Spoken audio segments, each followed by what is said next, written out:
Alô, amigos! Boa noite para a Alemanha, como estamos aqui já entrando com a lua no céu, 22 horas com 2 minutos em Munique, e no Brasil, 17 horas com 2 minutos. Pergunto ao caríssimo Felipe, ao Flávio e ao André, tá com luz ainda aí no Brasil?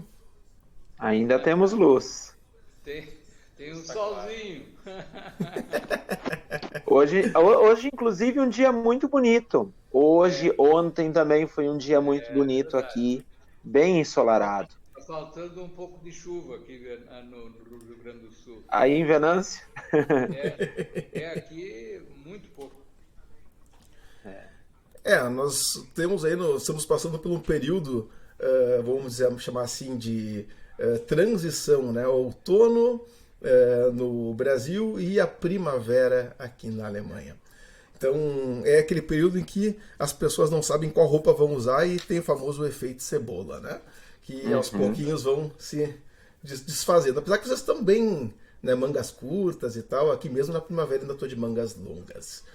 Caríssimos, para nós começarmos aqui, queria dar um boa noite. Eu vou passar um pequeno vídeo para vocês, né, para quem está assistindo conosco. Muito obrigado pela audiência e pelo nosso bate-papo de hoje sobre as noivas de preto e o casamento na colônia alemã no Brasil, né? E para a gente começar, eu queria botar um pequeno audiovisual. Espero que vocês gostem, ele é curtinho e que trata deste tema que nós fizemos aí no ano passado, com depoimentos de anos anteriores, ok? Vamos curtir este vídeo aqui e logo retornamos.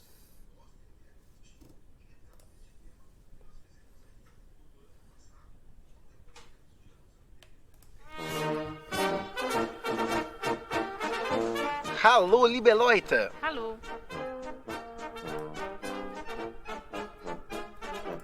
Estamos aqui direto da Alemanha para lembrar daqueles que saíram destas terras europeias e há quase 200 anos chegaram no sul do Brasil. Saindo do centrinho da Europa para o sulzinho, friozinho do Brasil. Muitos eram jovens, conheceram suas caras metades no navio ou outros mesmo na nova colônia. Algumas famílias também viajaram juntos, né? E bebês também não chegaram ao seu destino. Contudo, para sair aqui da Alemanha, era preciso estar casado se quisesse não estar correlacionado com os militares, porque eram necessários ser famílias de colonos. Vide Major Anton von Schäfer. E por isso, casar era algo importante. Se sabe que um conjunto de casamentos aconteceu de forma expressa em vários momentos da imigração, inclusive perto dos portos de saída para o Brasil. Vocês conheciam essa história?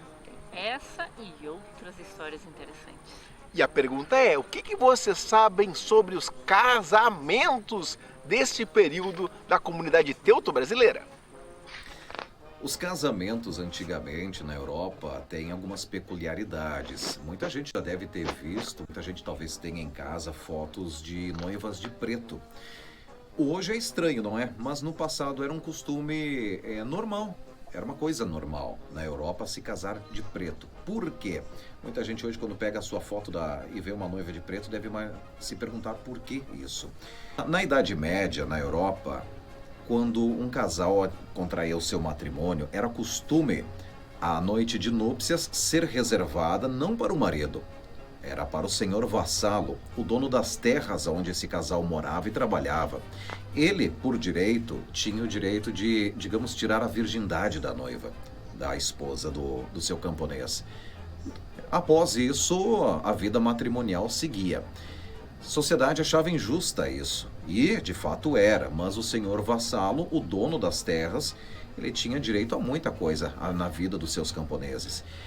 E como forma de luto, foi adquirido então esse costume do uso do vestido preto. E o uso do vestido preto então foi uma forma de manifestar o luto nas noivas, não é? De demonstrar a sua insatisfação, de demonstrar a sua tristeza para esse costume que era muito condenado em toda a Europa. E esse costume da noiva usar preto foi implantado também no Brasil através da imigração alemã, Quem é que talvez já tenha visto em casa alguma foto de casamento dos bisavós, dos trisavós, onde as noivas estavam de preto? Foi uma herança cultural, na verdade, não é? Outra razão para as noivas usarem preto já é uma coisa mais econômica, né? Diziam que o preto, por também não ser tão caro, as mulheres poderiam usar em outras ocasiões, diferente do vestido branco, não é? Mas são coisas do passado, são coisas que a gente leva através do tempo, esse conhecimento, e é coisa que a gente tem que sempre manter viva na nossa memória. Outro dia, a senhora que trabalhava lá em casa, uma senhora de origem alemã, lavou, sabe, todo cuidado, que isso aí é bem velho, antigo, né, não sei o que é. Ela, depois, no outro dia, veio mostrar. Doutor, o que o senhor acha que é isso aqui? Ah, um vestido, uma blusa, uma coisa, um vestido preto de mulher lá, não sei. Pois é, o senhor não está sabendo o que é. Isso aqui é um vestido de noiva preto. Foi o primeiro. Verdadeiro tesouro. Exatamente. Então, por isso que eu digo, museu é alquimia de produzir, pegar um lixo, um pano velho que iria virar pano de chão e virou o nosso artista principal ali no meio, o vestido de noiva preto, né? Sim, minha avó casou de preto. Ela casou lá e vieram de carroça para cá. Até numa gincana do nosso município, nós ainda, quando eles eram vivos, a gente fez aquela tarefa de quem tinha os avós que tinham a roupa de casamento ainda. E meus avós foram os mais antigos e com a roupa de preto. E ainda serviu neles. E ela entrou com o vestido de noiva, com a guirlanda dela, que era assim bem legalzinho, um verde com branco feito com crepom, e tinha duas tranças assim feito com as flores até aqui embaixo, bem legalzinho. Claro, a roupa toda. Esse vestido, se eu procurar ele ainda, eu acho que está na casa da minha mãe. Não existia tanta industrialização de tecidos como existe hoje em dia. Eles fabricavam os seus próprios tecidos, o que dificultava um monte. E eles se davam talvez um vestido mais chique, ou vamos dizer, mais arrumadinho, mais bonitinho, para toda a vida. Não é como hoje em dia, que em cada baile, em cada casamento, em cada, você precisa de um vestido novo. Quando houve a integração dos trajes típicos dentro da história, se desenvolvendo junto dentro da história, eles podiam optar entre ou casar com o traje típico deles, onde daí eles recebiam da igreja, do condado, da aldeia em que viviam, a coroa para ser colocada na cabeça, que era propriedade da igreja, que cedia para que a noiva tivesse um adereço a mais. Eles usavam plantas naturais em ornamentação, né? Quando ornamentavam o salão, né? E lá sim, lá eles também usavam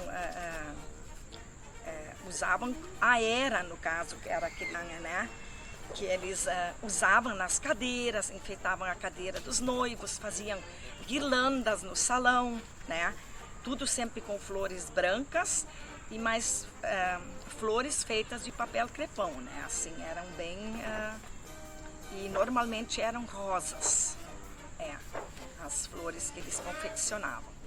Era normal, naquela época, há uns, como é que eu vou dizer, 60, 70 anos atrás, era normal aqui, era. Até olhando as primeiras, a gente está meio em torno, porque a igreja está sendo restaurada, né? Daí tem muitos da época do início da igreja, em 1920, ainda tinha casamento em preto. Eles faziam as flores com papel manteiga. E para isso durar mais tempo, eles derretiam parafina E aí eles colocavam as flores dentro da parafina e deixavam assim de cabeça para baixo as flores para pingar os excessos.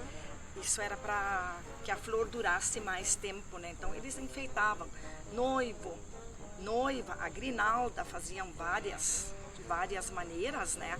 Os vestidos, como aparece aqui, ó, uma flor abaixo do vestido, onde dobra, né?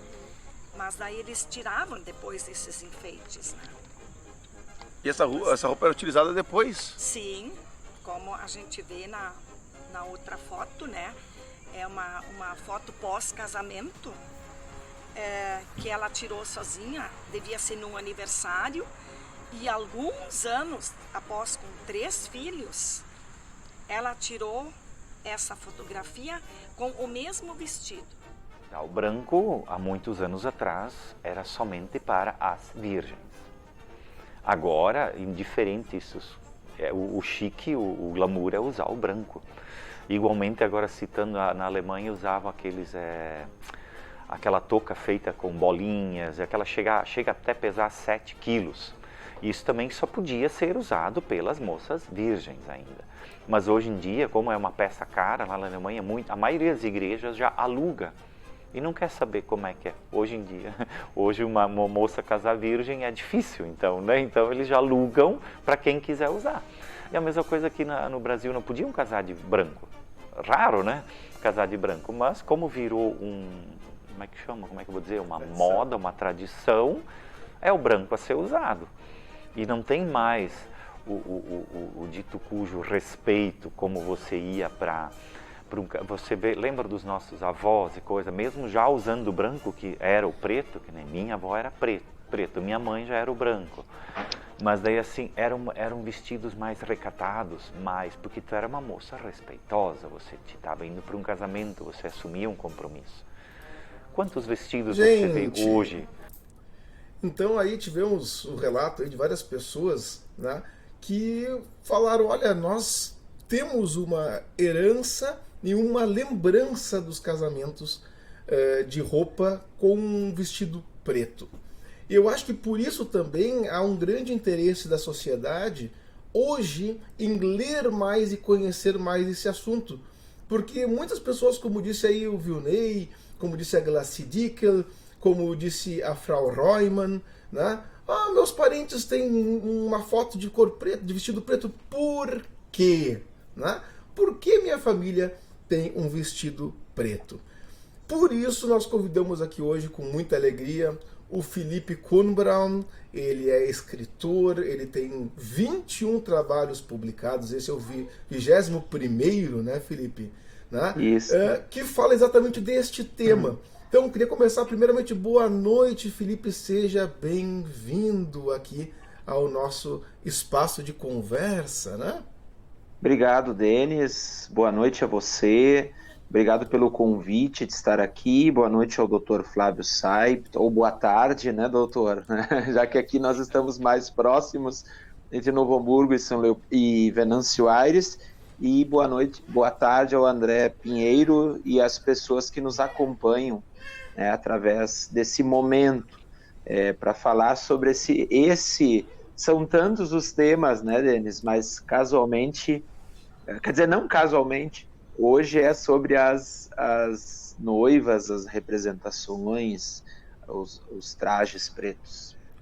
Então, eu queria agradecer a tua participação conosco, né? E também dar aí o nosso, para mim, boa noite, para vocês, boa tarde, para o Flávio e para o André. Sejam bem-vindos, como estão?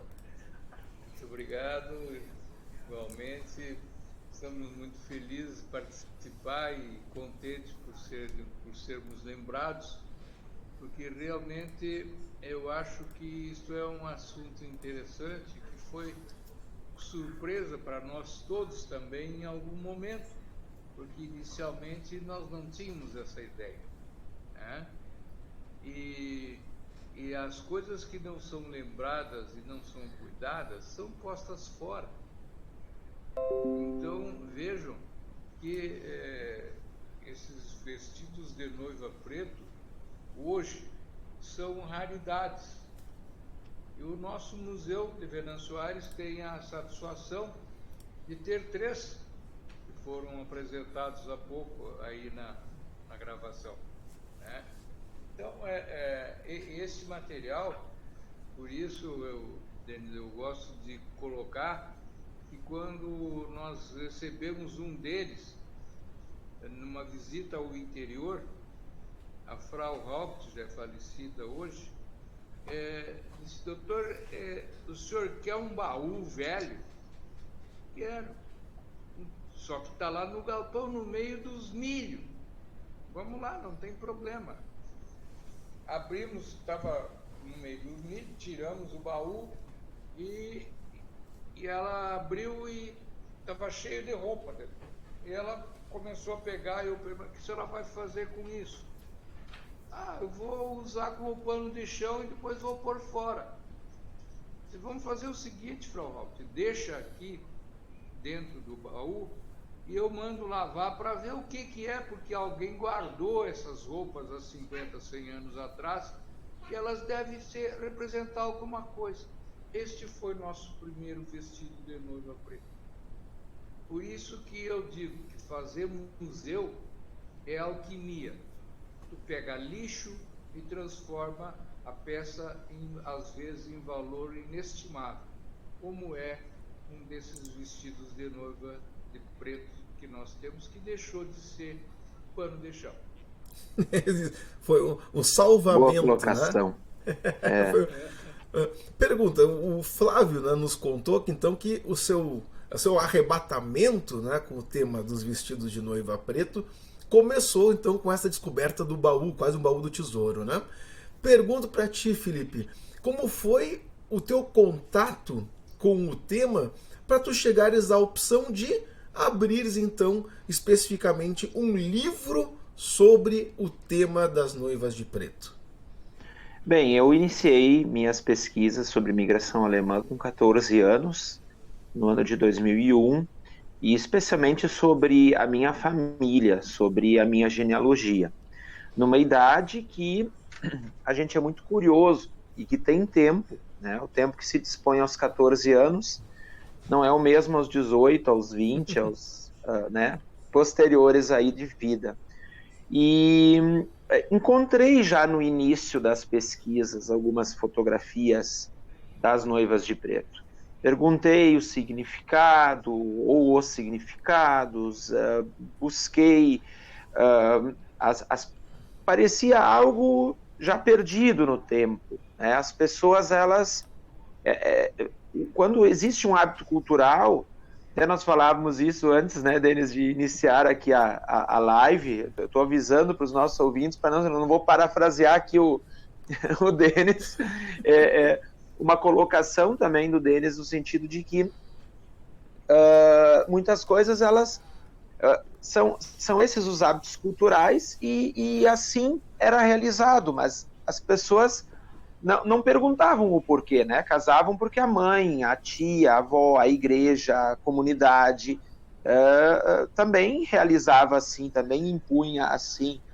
E quando eu iniciei um trabalho, especialmente a partir do ano de 2008, de ampliar esse acervo, de realmente focar na fotografia, que é um material que se perde muito fácil por aí, né? Na história, eu diria, não só aqui do nosso Rio Grande do Sul, do nosso país, a fotografia é algo sempre muito, muito fácil de se perder, muito difícil de estar identificada,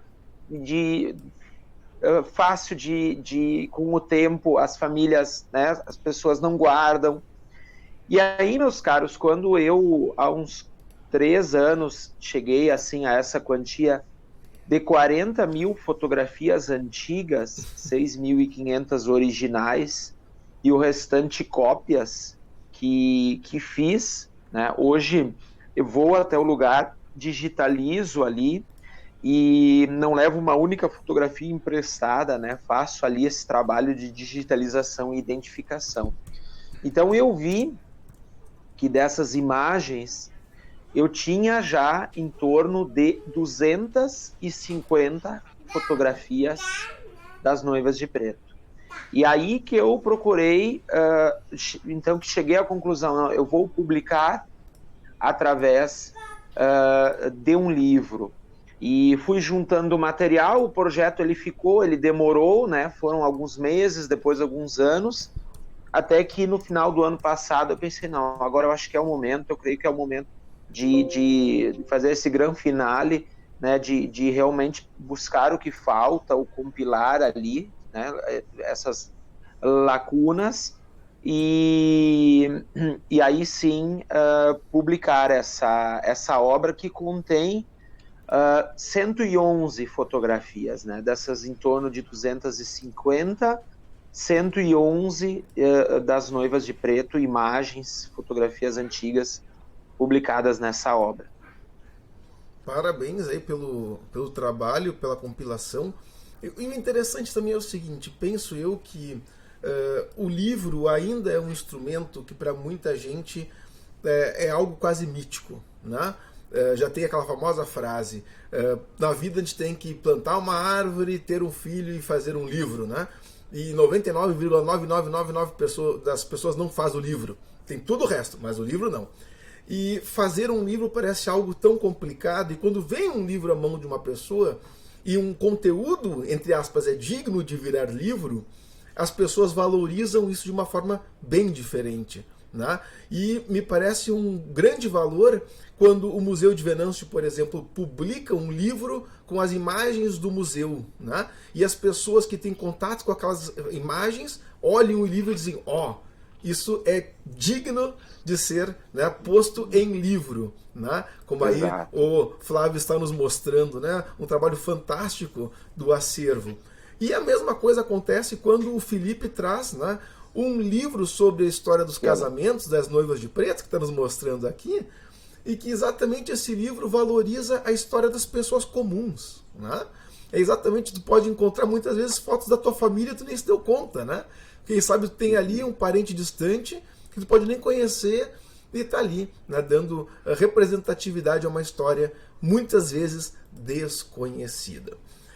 Antes da gente dar aqui continuidade, eu só gostaria, se vocês me dão a gentileza, de apresentar quem são os nossos apoiadores aqui, né, que fazem a diferença para nós podermos seguir com essas cooperações, né?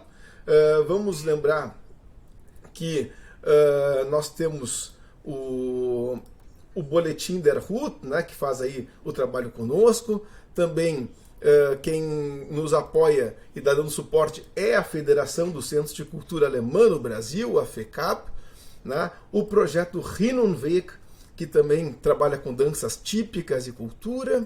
A comunidade, né, de imigração alemã, simbolizada aqui pelo símbolo da imigração alemã.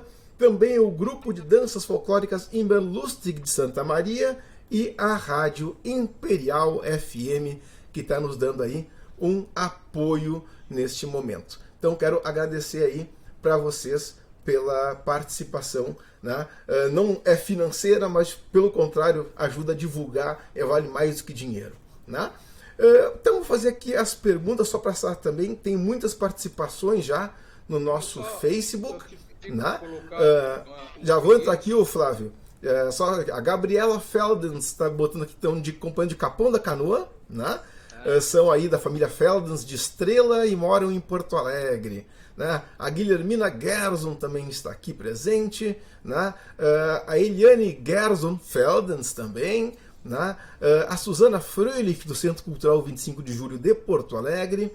O Thomas Martin, aí do Immerlustig de Santa Maria, né, botando maravilha. A Eliane Laval, né, que ela é residente em Porto Alegre, professora da Univates, né, e também trabalha no Hospital de Clínicas de Porto Alegre.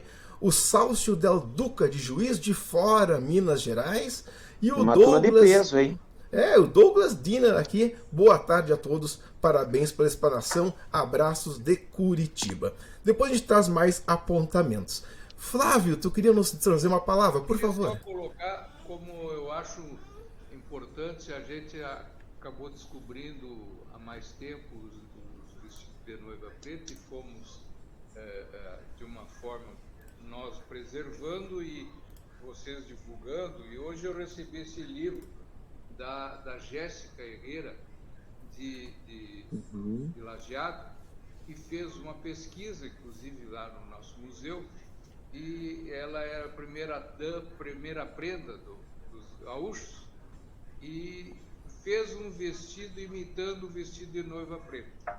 E aqui também, em 1999, quer dizer, 5 anos depois de fundado o museu, a professora Angelita da Rosa, que era nossa diretora técnica, fez uma pesquisa e fez um trabalho de pós-graduação sobre vestidos de noiva preta.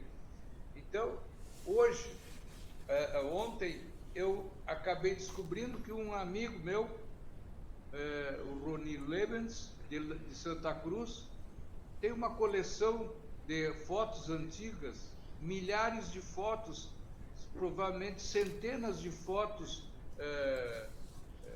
de noivas de preto, e que eu descobri graças àquele material que vocês divulgaram deles.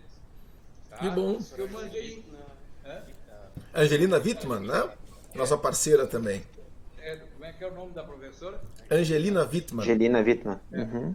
Então, veja, é só algum de nós, mais gente nos ajudar, que nós vamos resgatar essa história e deixar isso registrado para que não se perca. Né? Isso eu acho que é o importante, né? E tornar isso impresso é tão importante como nós preservar as fotografias antigas, né? As fotografias antigas ou os vestidos, os poucos que se acham. Pelo que eu vi, tem mais um aqui nessa região, então, pelo que eu sei, tem 4 já. Então, é muito bom que a gente veja que é só pesquisar, nós vamos encontrar mais coisas. Tá?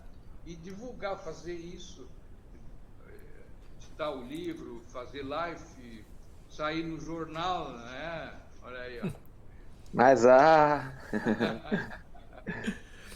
uma coisa bacana é que exatamente através da publicação de um livro, não desmerecendo de forma alguma qualquer outro tipo de pesquisa, mas publicar um livro, além desse respeito da comunidade, os veículos de comunicação também acabam dando uma abertura maior para o tema aparecer na mídia, né?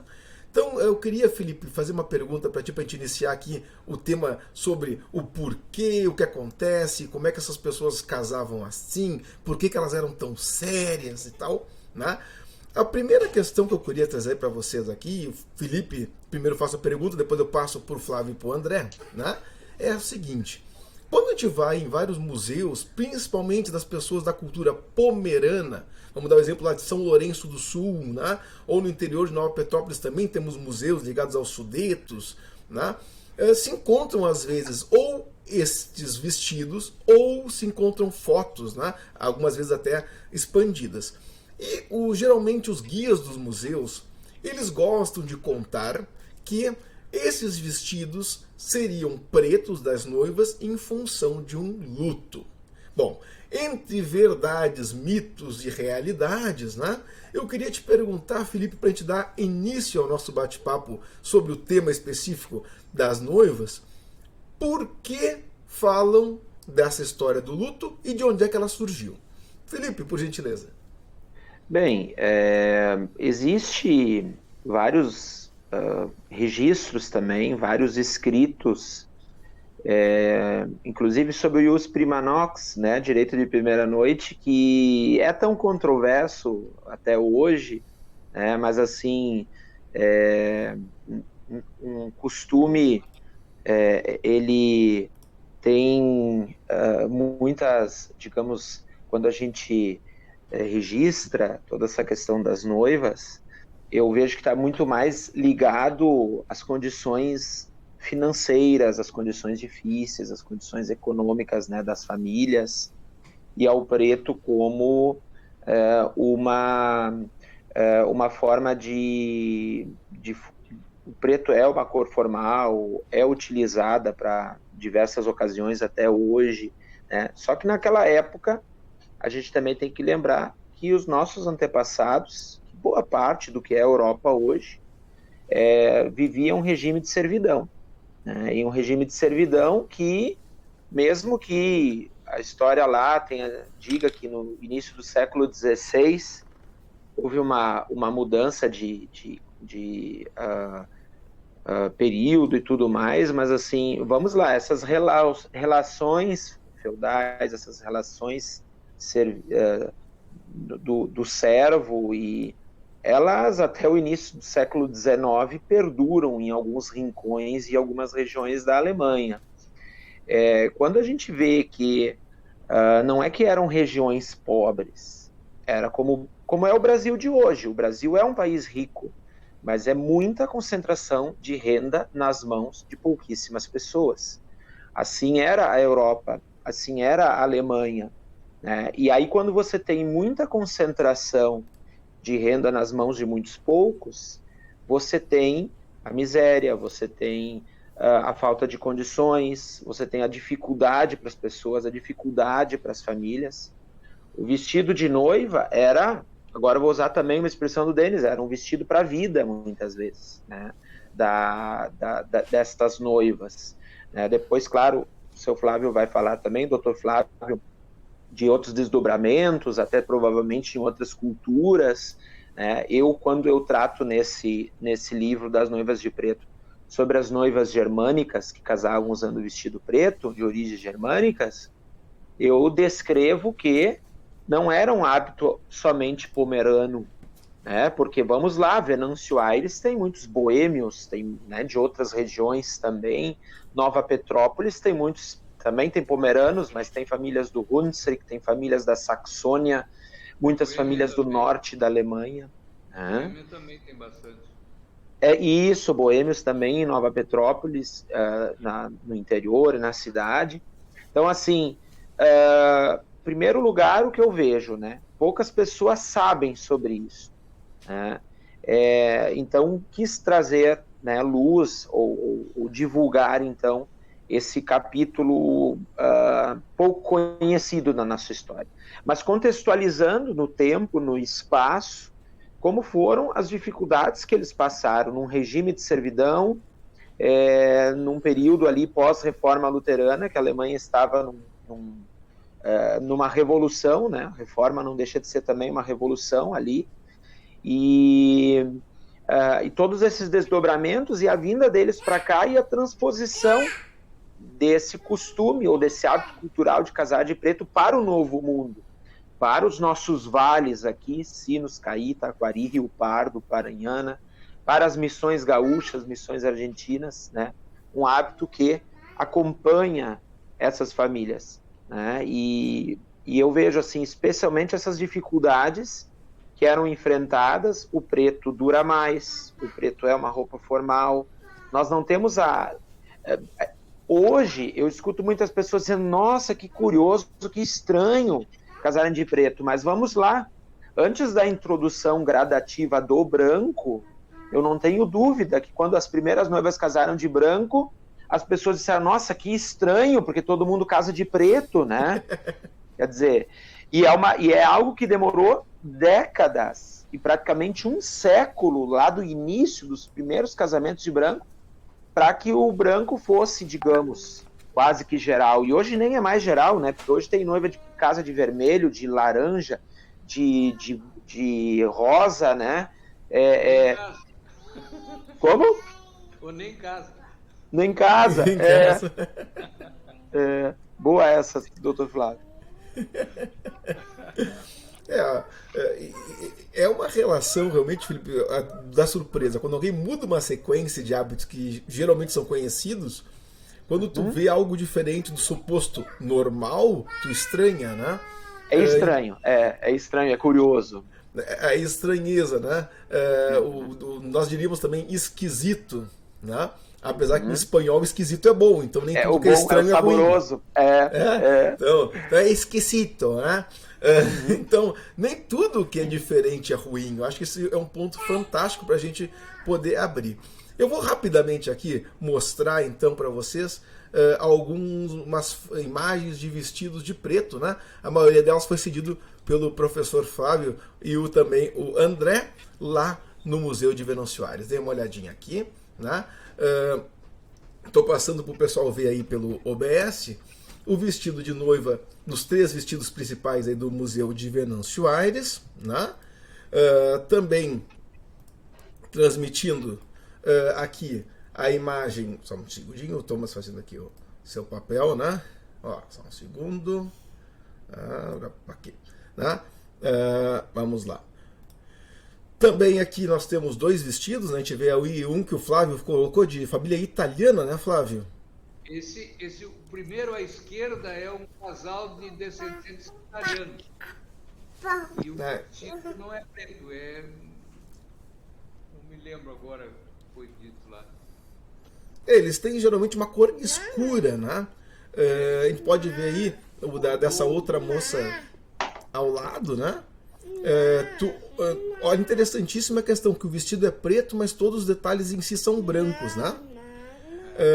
Depois a gente vê aqui mais 2 imagens, então, de tanto o noivo quanto a noiva com o seu vestido preto.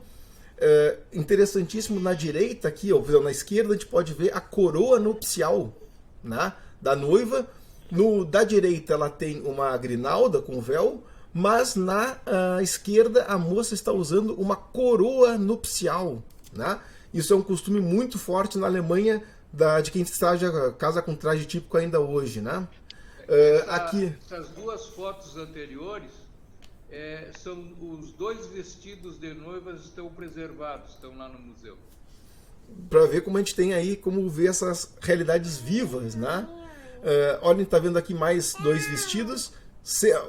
O homem aqui na foto está fazendo um leve sorriso. Olha, um milagre alguém sorrir numa foto dessas, né? Mais antiga. E Denis, tem uma foto muito curiosa que eu até publiquei na obra, que a noiva tá de preto e o noivo tá de branco. É algo assim fantástico, né? Porque hoje às vezes a gente encontra o noivo com um terno azul, com um terno branco, mas o homem com terno branco e a noiva com vestido preto é também bem peculiar. Como é que ele tá de summer, né? E olha só esse casal que vai vir agora aqui. Tcharam! A noiva vestida de casal preto. De Munique, né? A noiva vestida de preto e o rapaz vestido de marrom. É uma foto um pouco mais nova, né, Lizzie? De 2018. Estamos aí, né? Sim, legal. Aqui não é por ser o vestido preto, a Lizzie brinca, né, que ela iria casar de vestido preto. Na verdade, a tradição desses trajes é que se use o traje típico, que 99% são escuros, né? E depois, então, se utilize uma grinalda ou um indicativo, né, de casamento. Na prática, para muita gente, o vestido de noiva não é o importante, né? O importante é o acessório, que seria aí a coroa nupcial, o rapaz usando a flor branca, né? Porque, como tu colocaste, economicamente não se tinha dinheiro para fazer um vestido para usar uma vez só, né? Então tu fazia um vestido para a vida toda, que era inaugurado na noite de casamento, ou no dia de casamento, né? Já que muitas vezes era de dia. Então tu inaugurava o vestido de noiva e tu passava desposando esse vestido por toda a tua vida, né? Inclusive, né, Flávio, tu citaste que os vestidos têm aberturas para amamentação, é isso? Nós observamos nesses vestidos que temos lá no museu, né, André, que eles, além de ter uma cinta para apertar um pouco a cintura da noiva, provavelmente era porque depois que ela engravidasse ou ela engordasse, ou mais tarde precisasse, ela só afrouxar o pano no cinto. E o interessante é que se comprovou aberturas laterais no seio. Porque eu me lembro, quando pequeno, nos bailes do interior, as famílias levavam as crianças tinha um lugar para dormir. E as mães, então, naturalmente, quando estavam amamentando, iam lá amamentar de vez em quando, e usando o vestido de noiva preta para o baile.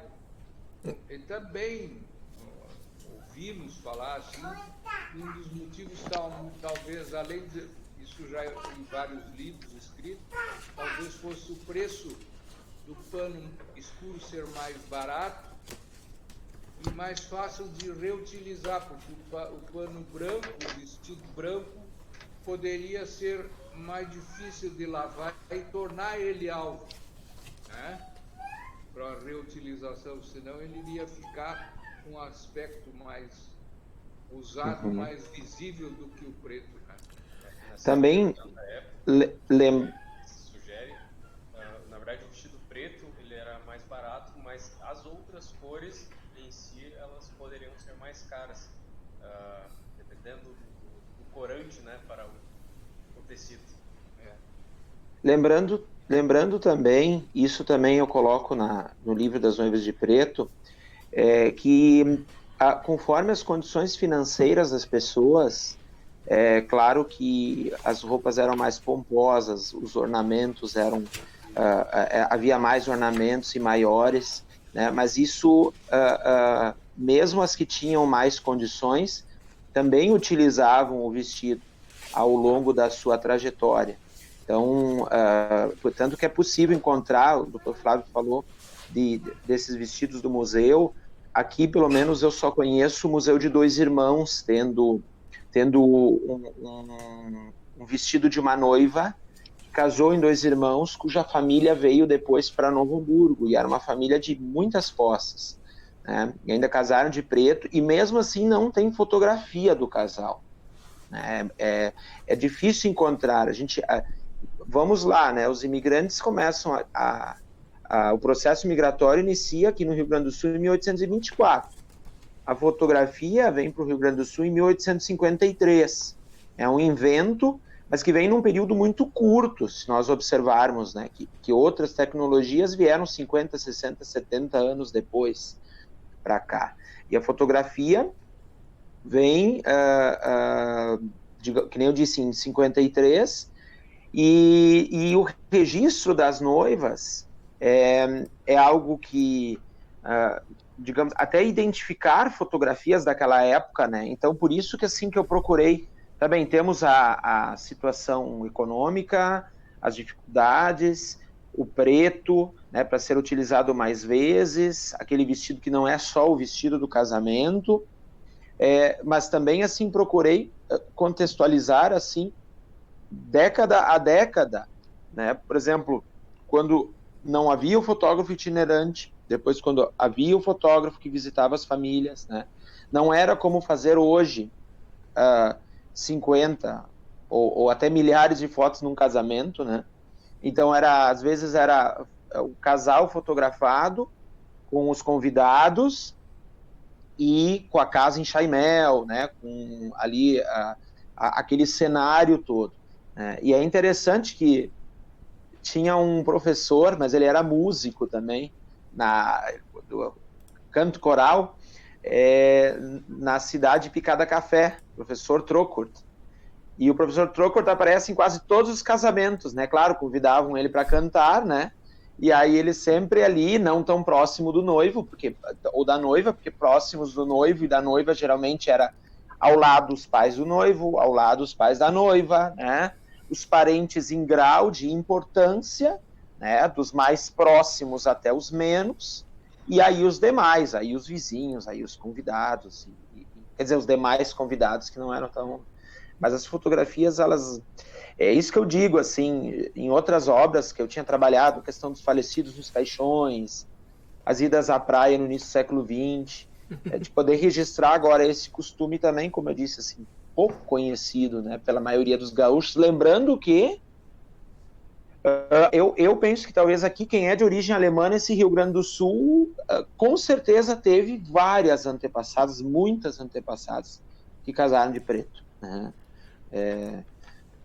Mesmo que muitos não conheçam isso, né?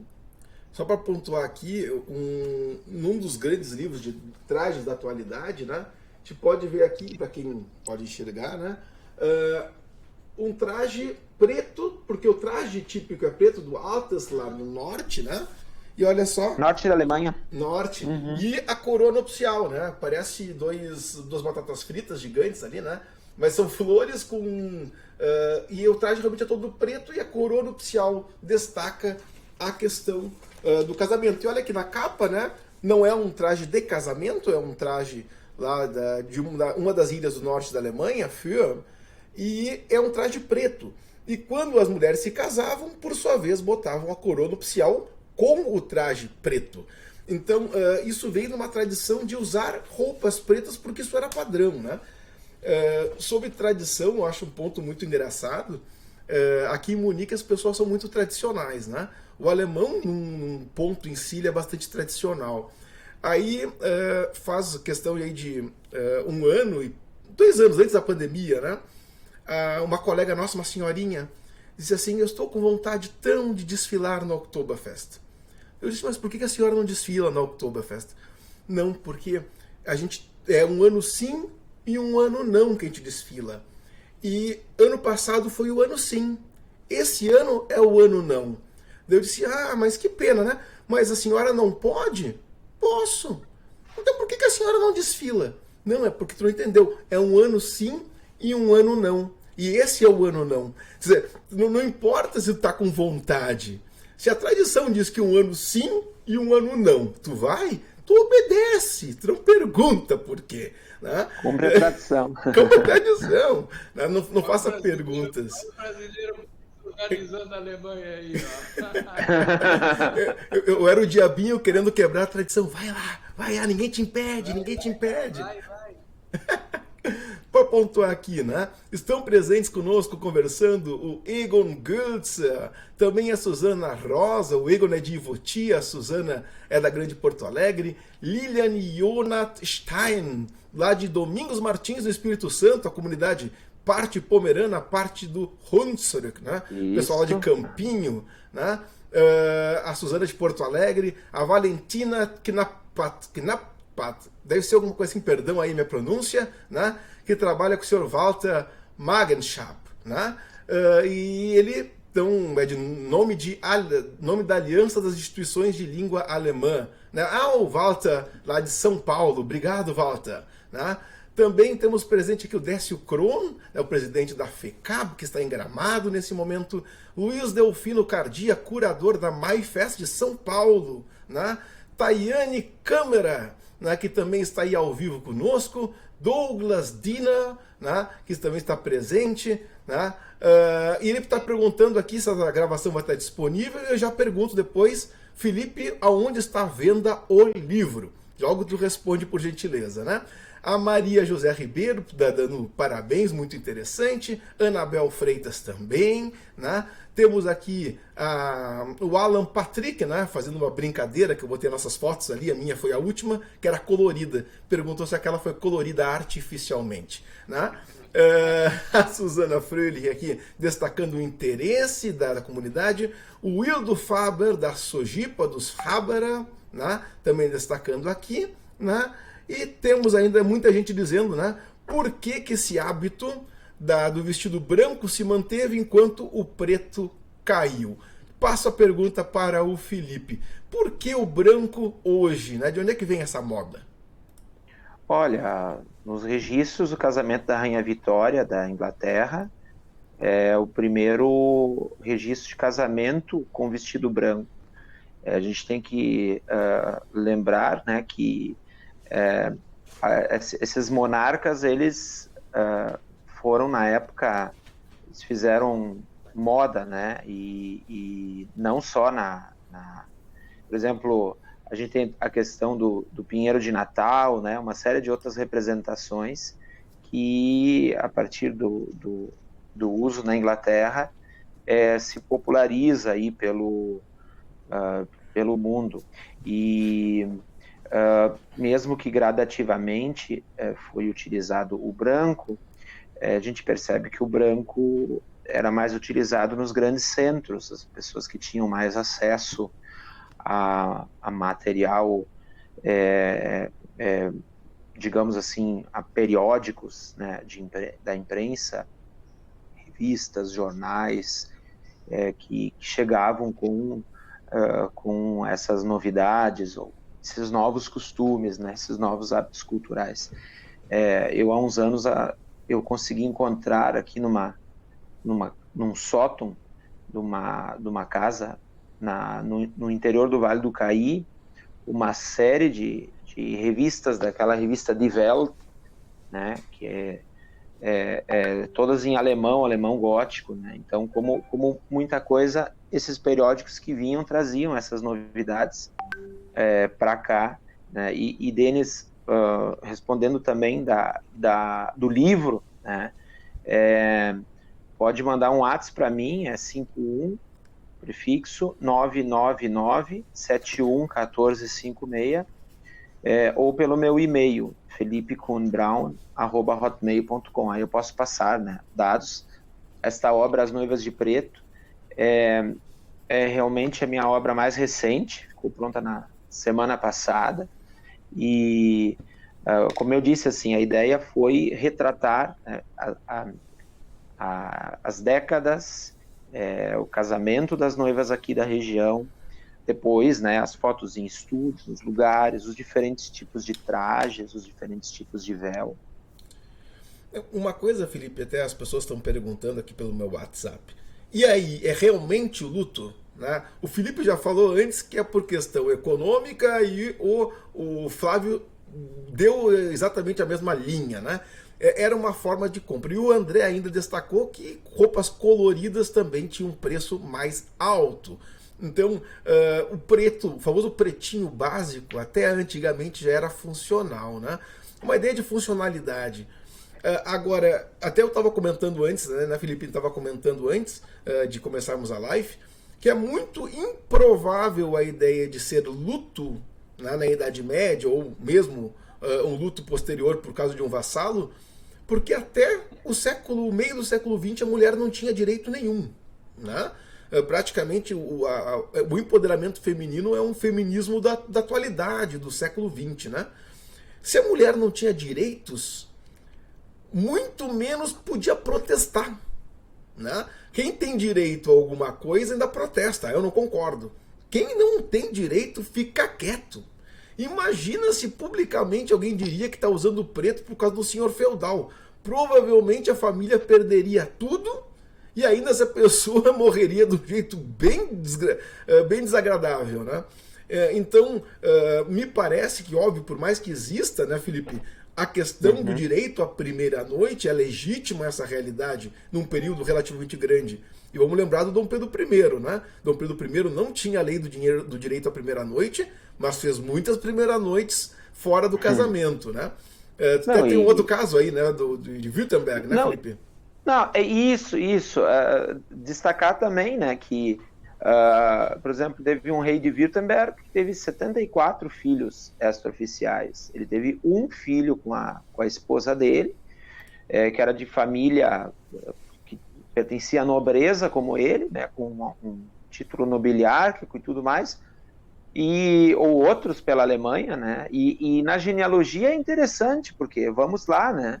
A gente encontra também muitos desses filhos ilegítimos da nobreza. Até não sei se não tem mais filho ilegítimo da nobreza do que legítimo, né? Porque pela quantidade de escapadas mesmo que homens, e vamos lá, mulheres também davam, né? Mas especialmente os homens. Disseminador de sementes genéticas. Mas vamos pensar. Tem aí um trabalho de pesquisa que está sendo feito por comunidades, né?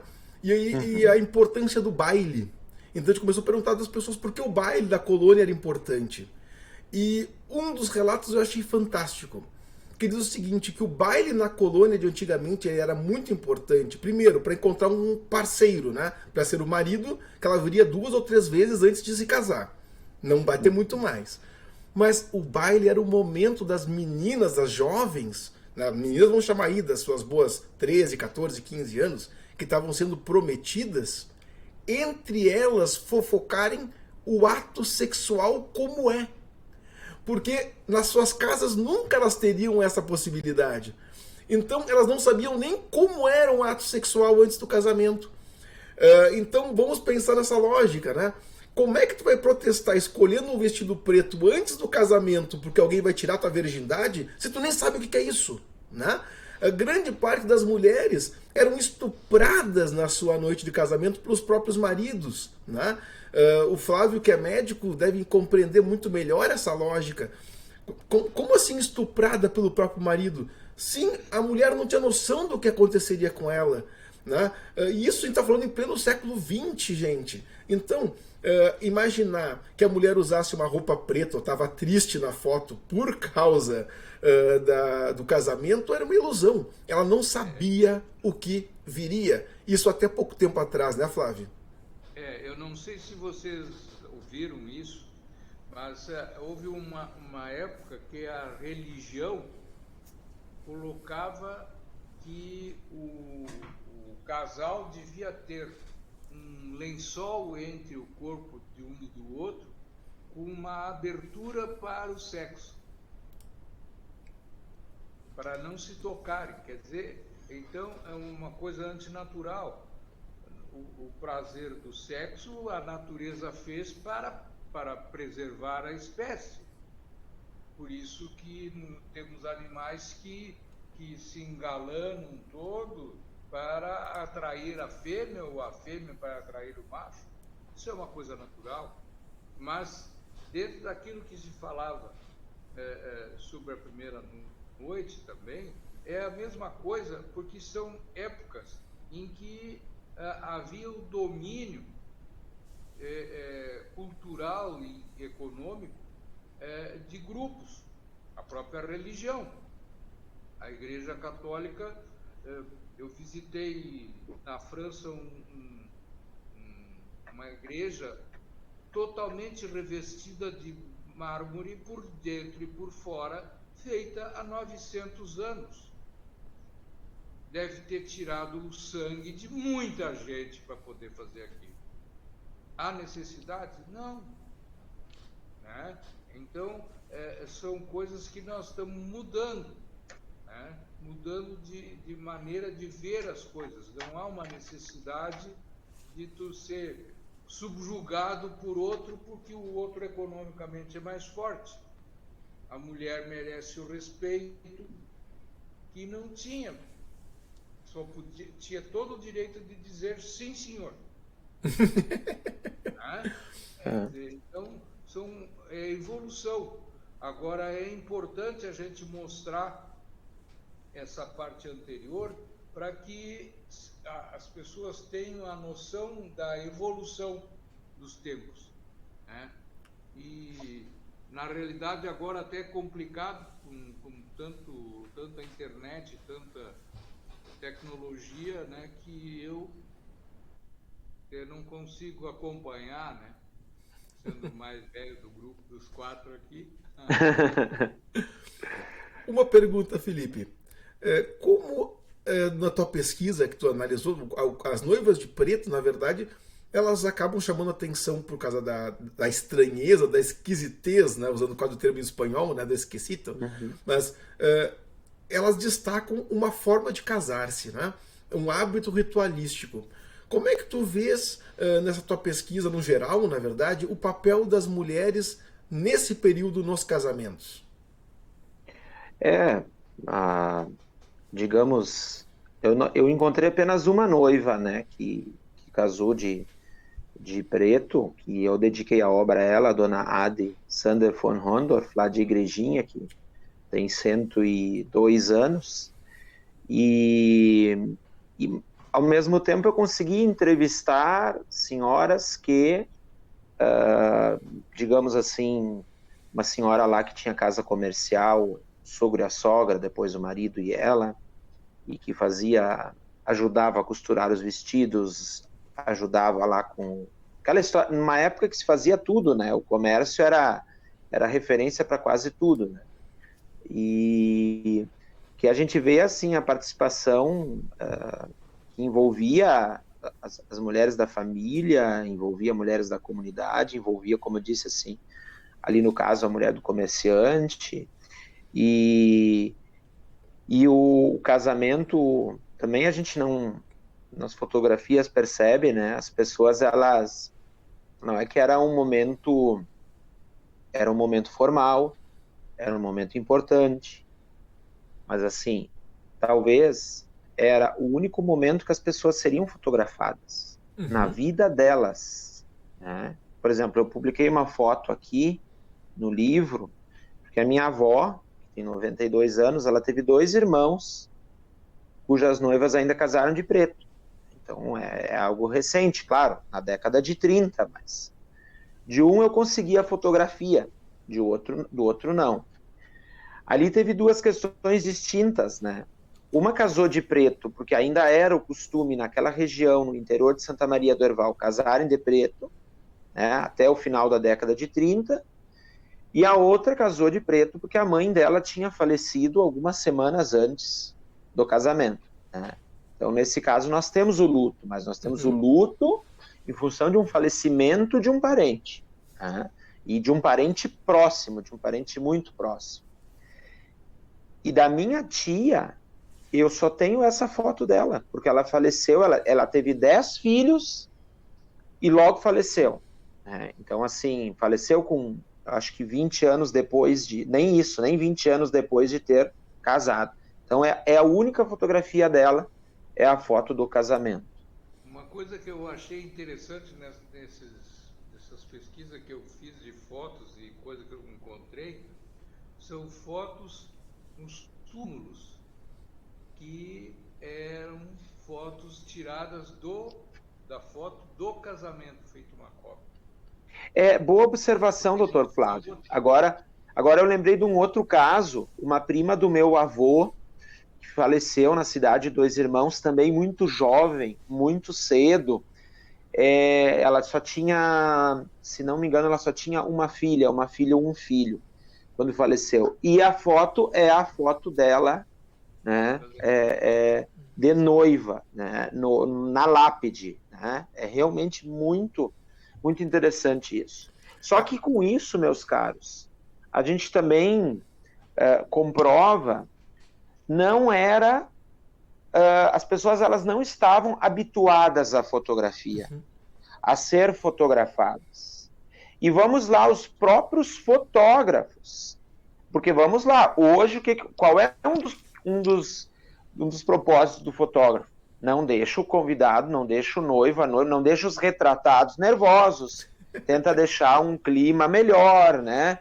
Tenta deixar uma situação de tranquilidade.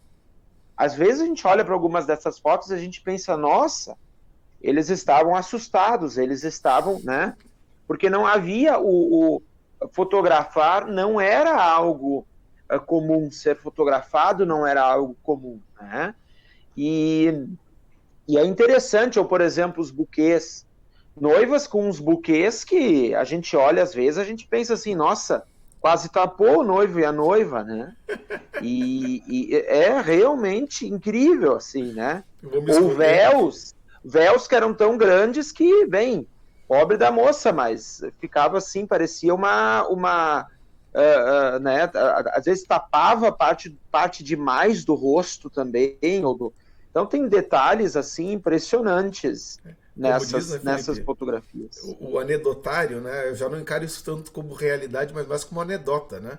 Que as mulheres casavam na primavera do hemisfério norte, né? Em maio, que é o período das flores aqui na Europa, não porque as flores fossem bonitas para casar, mas que escondia o fedor dos convidados e dos noivos, né? Porque vamos lembrar que eles não tomavam banho por aqui. Então as flores seriam um bom... Isso era mais aí na Alemanha, Denis. Um bom desodorante, né? Eu queria fazer uma pergunta aqui para o André especificamente, né? André, muito obrigado. Só, Denis. Por favor, Felipe. Vocês conseguem ver o tamanho do buquê? Olha esse aqui, ó. Olha até onde vai, né? Ou aquela pergunta, né? Provavelmente, quem sabe, o retratista passou alguns meses depois do casamento e a moça queria um buquê. E perguntaram, cadê o buquê? Não tem mais buquê. Pega esse vaso que tá aí que vai dar certo. Não, mas, e às vezes, curioso também, às vezes nem precisava ser um buquê, porque era tão pequenininho, né? O que portavam na mão também é interessante. É uma situação sui generis para os dias de hoje. Não tinha um planejamento muitas vezes. Era o que tinha. Né? É o vestido que tinha. Provavelmente muitos desses vestidos vinham até de outras pessoas. Né? Inclusive já morreu, pega esse vestido aí e passa adiante. Né? Então isso é muito provável. A gente vê aqui no Siebenbürger, a turma do Siebenbürger tem tradição de passar a roupa dos antepassados adiante. Então tu vê aquele traje de casamento de 2 gerações, né? Que é fantástico. Olha lá, Flávio, com a noiva de branco. Né? Segurança. Segurança. Queria fazer a pergunta, André, por gentileza, tu que trabalha aí, o André Pinheiro, que trabalha no Museu de Venâncio Aires, como é preservar um vestido antigo no ambiente do museu, já que ele tem aí muitas vezes mais de um século, é tecido, é material perecível. Como é que vocês fazem para manter esse material com boas condições na atualidade? Mais uma vez, boa tarde, boa noite, André. Boa tarde novamente. É curioso a tua pergunta, porque eu até ia citar sobre isso. Tem uma situação no museu, que quem não conhece ainda o museu, nós deixamos aqui o nosso convite, assim que nós reabrirmos, né? Todos estão convidados a nos conhecer, mas as salas do museu tem algumas que têm muita luminosidade.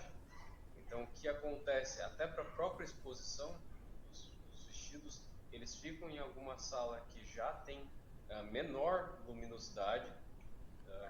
Quando não está em exposição, nós mantemos as luzes desligadas, porque a própria luz, tanto natural quanto a fluorescente, ela prejudica muito o tecido. E quando eles não estão em exposição, eles ficam acondicionados em caixas, devidamente enrolados e dobrados, mas para colocar dentro de ambientes que estejam propícios sem iluminação e também sem umidade. No ano de 2018 ou 2017, se não me engano, nós recebemos uma verba de um fórum que nós conseguimos fazer a compra de alguns desumidificadores, que durante o inverno no Rio Grande do Sul, né, nós sabemos que é muito pesado, é muito úmido.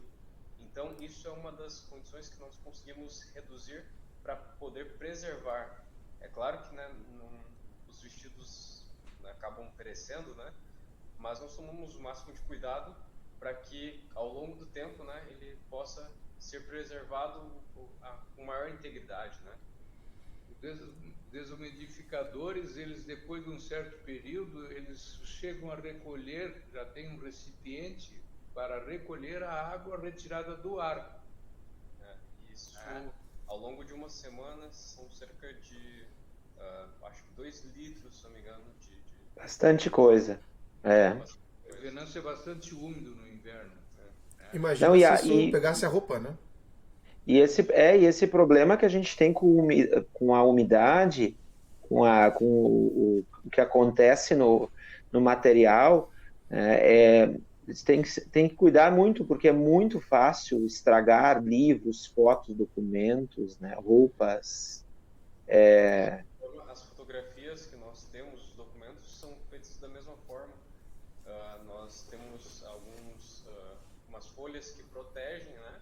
Elas estão dentro de caixas apropriadas, no caso, também sobre o efeito de desumidificadores, né? Numa sala que também está protegida contra a luz.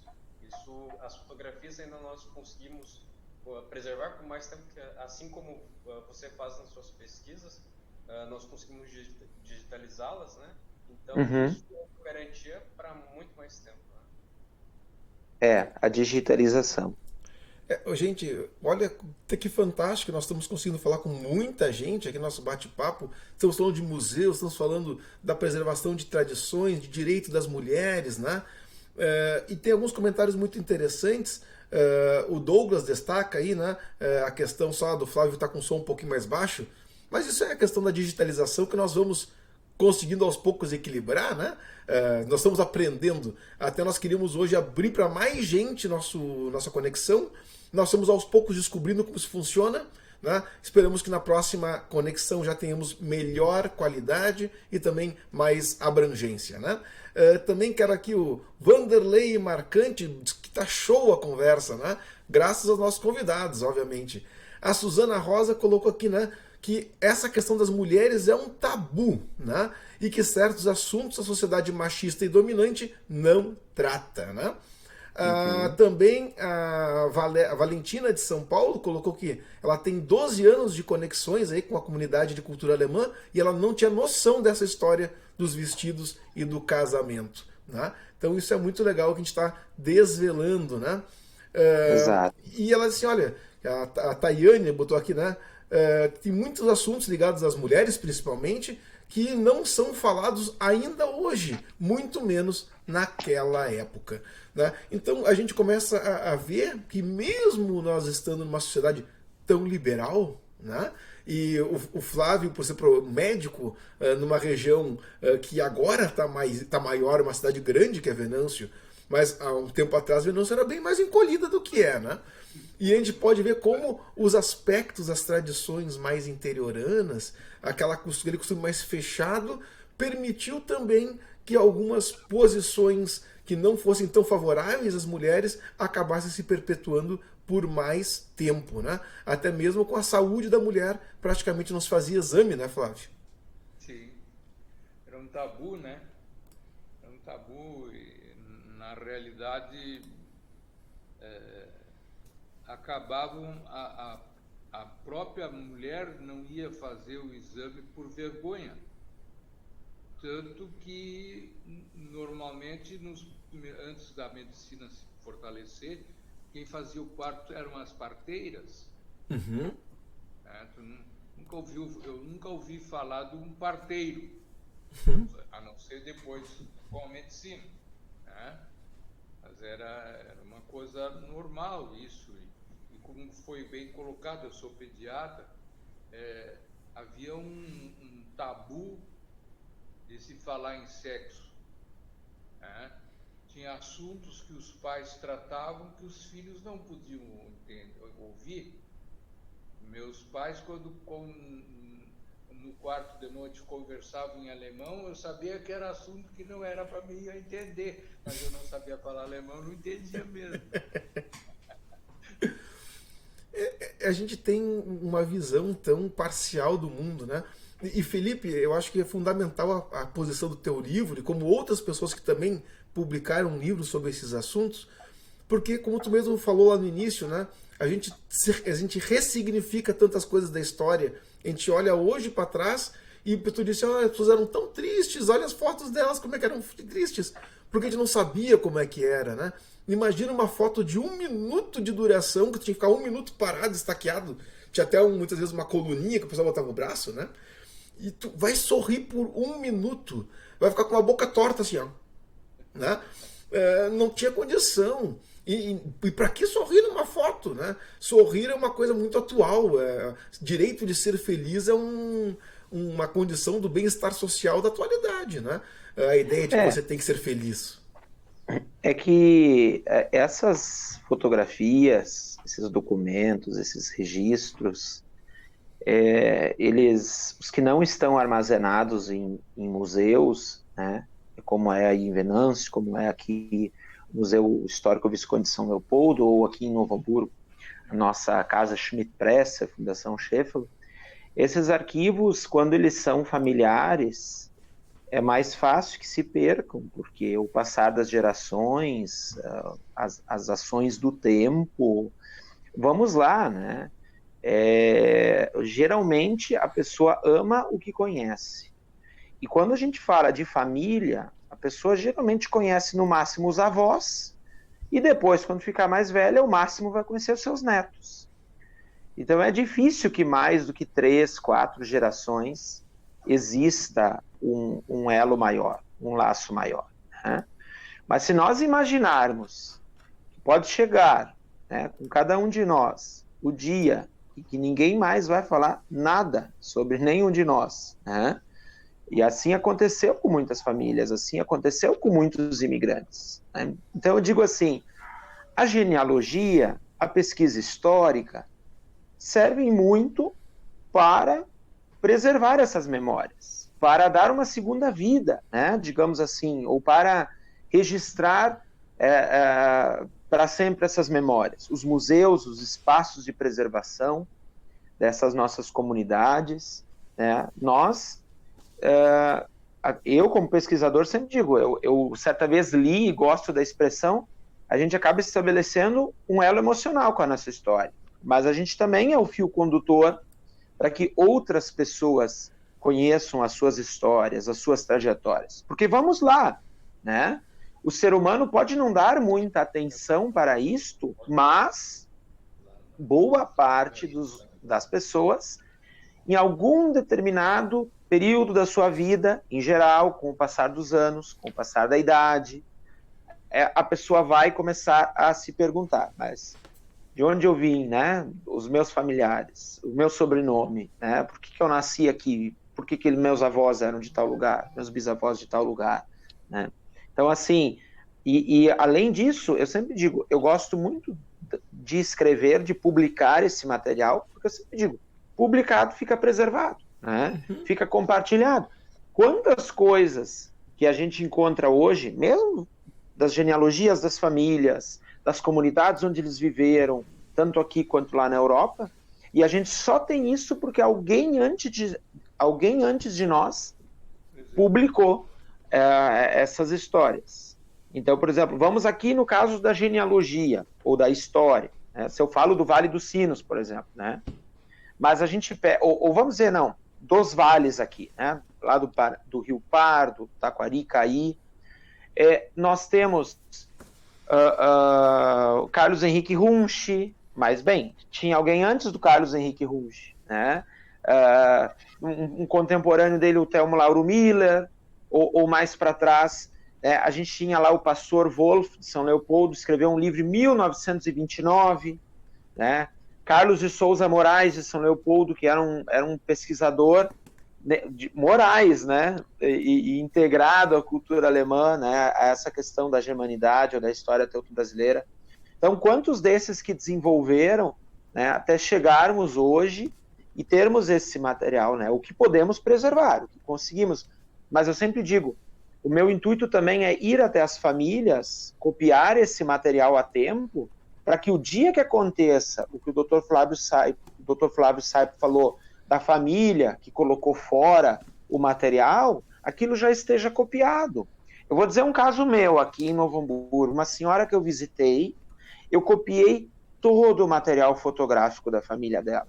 Poxa, ela tinha a foto da construção, passo a passo, da paróquia Nossa Senhora da Piedade, que é a paróquia a qual eu pertenço aqui em Hamburgo Velho, em Novo Hamburgo.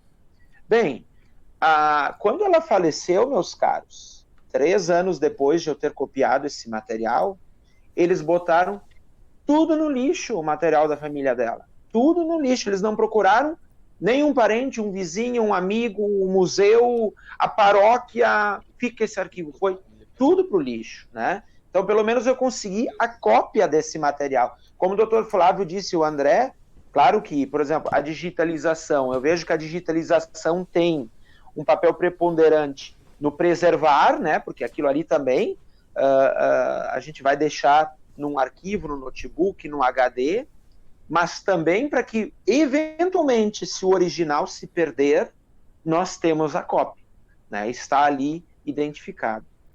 Até, Flávio, tem uma história, né, de uma perda de fotografias, de uma pessoa que jogou fotografias fora e vocês recolheram, né? Também. Eu queria colocar uma coisa que eu acho extremamente importante, o que nós estamos fazendo de se realçar a busca às origens.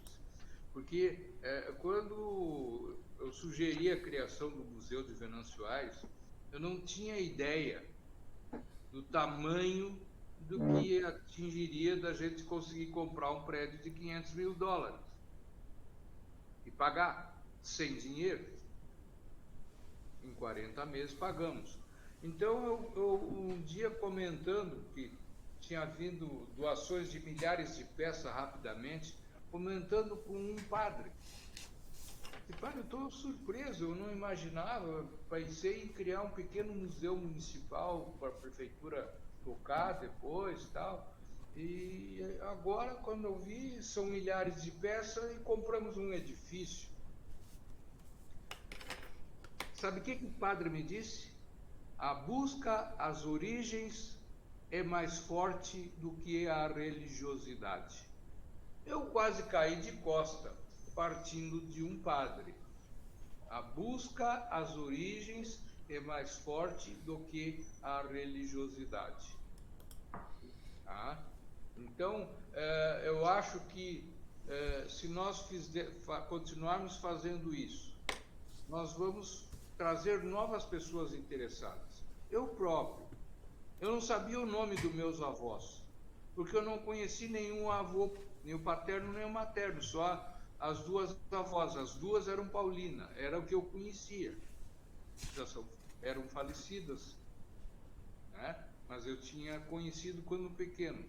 Então, no primeiro dia que nós saímos para o interior visitar um possível doador de peça que a prefeitura não quis, porque não tinha museu, a pessoa perguntou: Saipt, que Saipt? O que tu é do Arthur Saipt? Eu sou filho. Então nós somos parentes. Eu sou neta da Maria Saipt, irmã do Rudolf, teu avô. Prazer, eu não sabia o nome do avô. Muito menos do bisavô, o Franz. Agora nós já descobrimos que o Franz veio com outra família, saiu do mesmo navio na Alemanha, no mesmo dia, dia 7 de maio de 77, e nunca se viram mais. Fizemos o DNA, os dois eram irmãos. Eles nunca se viram, mesmo ele morando em Nova Petrópolis, o irmão. Então, é a curiosidade. Nós temos que, através dos teus livros, dos outros livros aqui, que a gente vai fazer, o fato de criar um museu, quer dizer, mesmo que às vezes as pessoas não vão. Tem venançoarense que ajudou a pagar o prédio da peça e não foi visitar o museu, mas já foi no Louvre. Tá? Então, o importante é cada um fazer a sua parte. Né? E nós, aqui do museu, só podemos agradecer essa oportunidade de receber esse convite, de poder participar, porque eu acho que isso é o importante. Quantos que estão nos ouvindo hoje, será que não vão se lembrar? Eu não sei o nome do bisavô e do avô. Ou vão encontrar uma foto da avó, da bisavó casando de preto, né, doutor Flávio? É verdade. É bem possível. Né? Até uma sugestão para o Felipe. Alguns anos atrás, nos anos 2000, se não me engano, o museu fez uma exposição sobre as noivas de preto, levando os vestidos, mas seria muito interessante se conseguisse algum apoio, fazer uma mostra fotográfica com demonstrando, no caso, esses vestidos e levando mais essa história para outros lugares, né? Não necessariamente nos museus, mas faculdades, entre outros centros comunitários, né? Obrigado pela dica, André. E já fazer aqui daqui uns dias, quando eu visitar Venâncio, né, que está programado aqui, eu vou fazer um contato com vocês, vou também deixar um livro, de repente deixar algumas cópias de fotografias aí para o museu. A gente troca figurinhas, né, como se diz no popular. Será que a gente conseguiria? A Célia Ribeiro, que era uma colunista da Zero Hora, fez uma exposição no Museu Júlio de Castilhos, retratos de casamento. E ela descobriu que nós tínhamos um vestido de noiva preto, e naquela época a gente também não sabia que era tão perigoso transportar e expor, deixar a coisa exposta. Hoje a gente não faz mais isso, porque é um risco numa peça perigoso. Peça única. É única. Né? Então se evita isso hoje. mas uma exposição fotográfica, ela vai causar o mesmo efeito se tu fizer cópias, como a gente pode fazer cópias explicativas. Né? Quem sabe até, então, Flávio... materiais que nós já temos pronto para periodicamente renovar as exposições e mostrar para os novos visitantes. Por que não até propor para as nossas faculdades aí? Eu sei que Novo Hamburgo tem a Fevale, um trabalho fantástico, trabalhei na Fevale por um bom tempo, né? Que tem faculdade de moda, assim como a Univates em Lajeado, aí, que dá suporte para Venâncio também, né? Que também tem faculdade de moda. Quem sabe propor que em alguma oportunidade busquem um recurso coletivo para fazer réplicas desse trabalho, pegar as fotos, né? Gerar réplicas e gerar uma exposição itinerante com as réplicas desses vestidos e contar o porquê que isso acontecia, como é que era antigamente o casamento, como é que era a casa do colono, né? Isso seria tão bonito porque as pessoas precisam ter materialidade de tocar, né? Até para os cegos poderem tocar também, né? Agora daquele filme Paixão de Jacobina, que entre as tomadas foram feitas tomadas aqui em Venâncio Aires e também naquele conjunto de prédios antigos aí de Lajeado, no parque, e que foi utilizado uma réplica do vestido de noiva preto, tá? E móveis antigos, quando foi feito um casamento com o vestido de noiva preto feito de réplica, para não usar o original. Caríssimos, pode ser feito, né? Eu acho que está fantástico o nosso bate-papo, os comentários que estão vindo cada vez mais, né? Temos aí o Décio Crono colocando que está excelente, Suzana Fröhlich, a Kênia Lemos Alves Pinheiro perguntou até que horas dura. Eu vou dizer, dentro de 2 minutos nós encerramos, né? Nós também temos aqui a Tairone, que também colocou que o assunto está interessantíssimo, né? A Lilia Jonat Stein, lá do Espírito Santo, colocou, né? Em relação à coroa de Murta, em sua pesquisa descobriste algo em relação à da Murta Murchar. Conhece alguma questão sobre isso, Felipe? Olha, eu não me detive dentro das coroas de casamento, só encontrei digamos, de diversas formas, e como nos trajes, né, como nos véus, diversos tipos de véus, né? Mas até é interessante se ela quiser escrever e a gente também trocar, né, algumas ideias, porque eu passei antes o número de WhatsApp. Eu vou repetindo aqui, né, o teu WhatsApp é 999711451, isso aí? 56. 56. E o prefixo vou publicar 51. logo aí para vocês. Né? E outra questão, né? Até porque se as pessoas têm algum material, alguma foto, alguma história, algum documento, eu digo sempre, esse arquivo que eu tenho, a ideia é ampliar com os anos, né? Buscar mais material, identificar mais fotos também. Eu acho que também poderiam entrar em contato através do Facebook, do Núcleo de Cultura, de vocês aí também, né? Tem o livro editado pela Jéssica Herrera também, o número dela é 99507-8163. 99507-8163. Né? Vamos compilar esses materiais, eu vou publicar tanto o telefone do Felipe, para o pessoal poder ter acesso à publicação e adquirir a obra, quanto da Jéssica, né? Eu queria agradecer já de antemão mais uma vez por vocês terem doado em 2 horas da vida de vocês para nós conversarmos, né? Meia hora antes que a gente fez aqui o nosso pré-bate-papo e mais 1h30 junto com os nossos amigos internautas, né? Quem sabe se não fosse esse período de pandemia, nós não teríamos pensado ou nos obrigado a sair do presencial para abrir para mais pessoas esse tipo de diálogo, né? Eu queria agradecer para a FECAP, a Federação dos Centros de Cultura Alemã no Brasil, que nos dá apoio. Também lembrar que a FECAP tem suas lives quinzenais, referente a temas diversos com pessoas de vários lugares do Brasil. Então, acompanhem o Facebook da Federação dos Centros de Cultura Alemã, FECAB com 2 Cs. Também, lembrando da Comissão dos 200 anos da imigração alemã, pouquinho logo nós estamos aí em 200 anos, em 2024, né?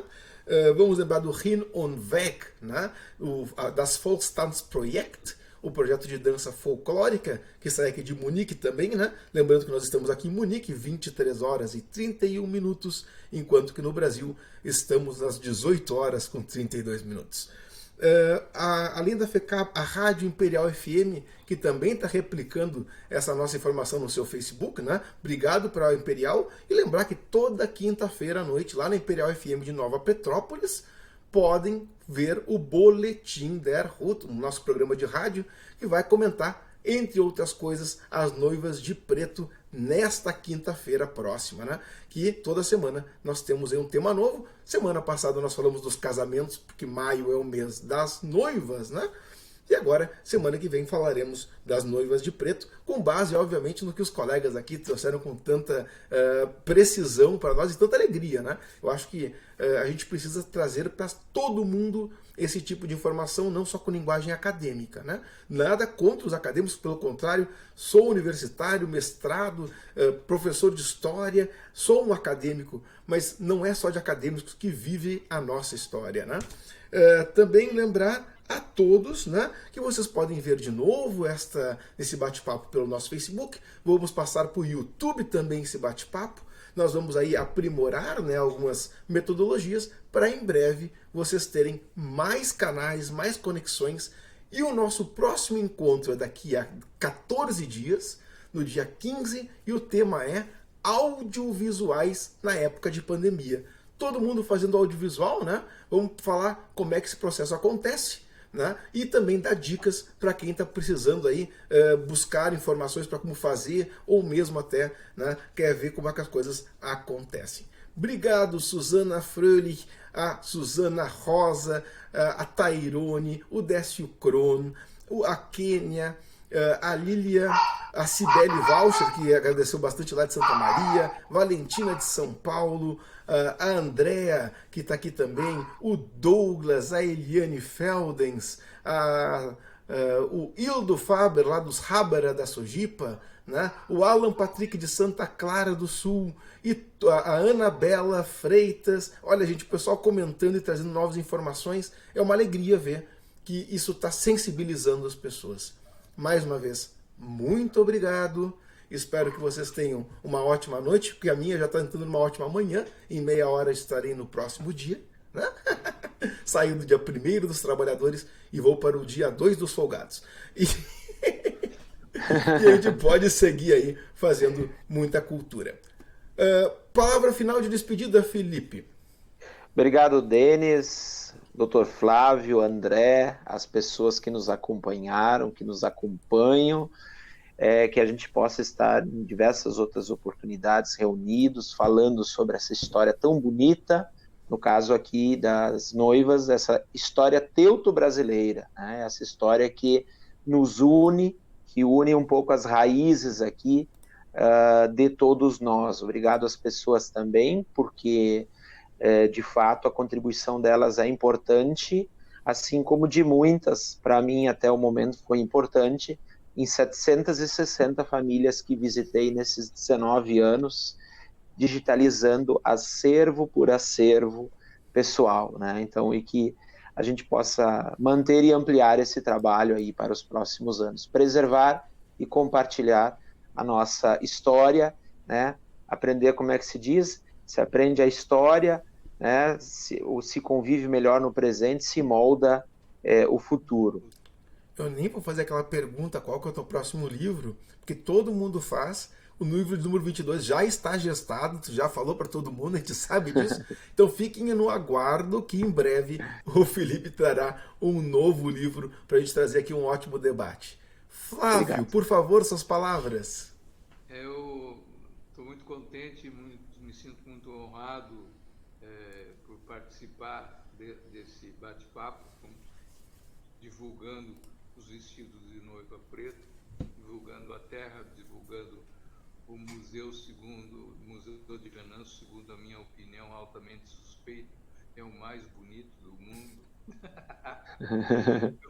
Eu queria aproveitar para fazer uma sugestão. Quem sabe a gente começar a pensar sobre a possibilidade de fazer uma exposição itinerante com fotografias de noivas de preto por o centenário da imigração alemã. Interessante. Né? Interessante. Poderíamos escolher, formar um grupo e ver como é que poderíamos fazer isso. Eu, esse ano, estou trancado em casa por causa da pandemia e sugiro que todo mundo tenha cuidado. A máscara está aqui, né? Continue cuidando e fazendo a vacina, que é muito importante. Mas eu sugiro isso que seja pensado. Talvez vocês estão mais próximos dos grupos que decidem. O Núcleo de Cultura se põe à disposição, o Museu de Venâncio Aires se coloca à disposição. Legal. André Pinheiro, fale aí, por gentileza. Agradeço pelo convite. Quero reforçar novamente o convite para que, assim que nós voltarmos a abrir nossas exposições, vocês possam também nos visitar. Nós temos uma programação que logo nós estaremos postando no nosso Facebook, no nosso Instagram, nossas redes sociais, que nós vamos fazer uma reabertura, mas apenas sobre visitações de grupos muito limitados, né? Conforme o Sistema Estadual de Museus já nos liberou para a reabertura, mas com todas as precauções, todos de máscara, todos devidamente com álcool gel, né? E para que todos possam voltar a ter a alegria de visitar, né, a nossa cultura, voltar a conhecer a nossa história, né? E quero fazer um convite, né? O Museu de Venâncio Aires é um museu de todos, como bem destaca sempre o Flávio, e o André, junto com a equipe do museu, fez um conjunto de vídeos que apresentam várias partes do museu, os instrumentos e áreas temáticas do museu, que englobam desde a história indígena, história da colonização alemã, instrumentos musicais. Realmente é um acervo que não está disponível para o público, é gigantesco e abriria aí o espaço para N exposições itinerantes. Eu tive a alegria de poder conhecer o acervo que está em busca, né, de terreno para poder ser ampliado e tudo mais. E eu digo assim, vejam esse trabalho feito pelo pessoal da equipe do museu, porque não desmerecendo nenhum outro museu, nenhuma outra equipe de museólogos do nosso estado, mas eu vejo a equipe do Museu de Venâncio Aires se superando frente às dificuldades, fazendo com pouco, muitíssimo. E é isso que eu acho fantástico, né? O próprio Flávio aí foi um dos incentivadores da Associação dos Museus de Cultura Teuto-Brasileira, não é exatamente este nome, mas vai por este caminho, né, Flávio? E que se tem que ter uma iniciativa mais presente. Gente, todos que vocês estão vendo aqui, quem quiser fazer sua parte, sempre é possível. Sempre é possível, né? Então, Felipe, Flávio, André, muito obrigado mais uma vez. E convido a todos para nos acompanharem pelas redes sociais, acompanhem o museu, acompanhem o Felipe, não só no seu trabalho público, né, como vereador na vereança lá em Novo Hamburgo, né, mas também no seu trabalho de escrita, de escritor de muitas obras de relevância. Vamos botar o telefone dele para vocês poderem ter contato depois. E quando eu estiver no Brasil, com certeza, eu não vou só pegar o teu livro das Noivas de Preto, mas eu vou buscar, quem sabe, os outros 20 anteriores também, e vou fazer um peso a mais na minha mala da Alemanha para poder aqui, né, engrandecer. Leva uma mala só com os nossos livros. Pô, me cortaram agora só 23 quilos, pô, não dá. Eu vou ter que levar uns canequinhos da Augustina para vocês aí, né? Lembrando, legal. Dia 15 de maio, temos de novo, agora com o tema dos audiovisuais da cultura teuto-brasileira. Muito obrigado e vão com Deus, né? E com saúde, amém, obviamente. Né? Obrigado. Um grande abraço, gente, e vamos aqui dar o tchau, tchau. Tchau. Boa noite. Boa noite. Caríssimos, já encerrei aqui a